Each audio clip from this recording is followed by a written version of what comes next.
तूने पाया क्या हमारा दिल तोड़ के, चले आते थे बुलाने पे ही दौड़ के।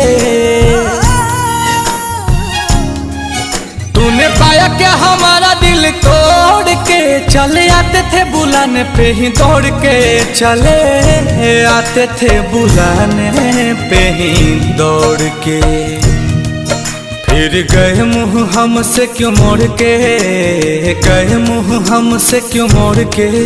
गए आखिरी निशानी जो तू छोड़ के। अब सोता हूँ दुपट्टा तेरा ओढ़ के। जुदाई तेरी जान ले गई, जुदाई तेरी जान ले गई।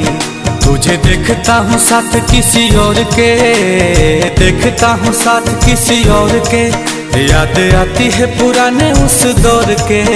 अब सोता हूँ दुपट्टा तेरा ओढ़ के।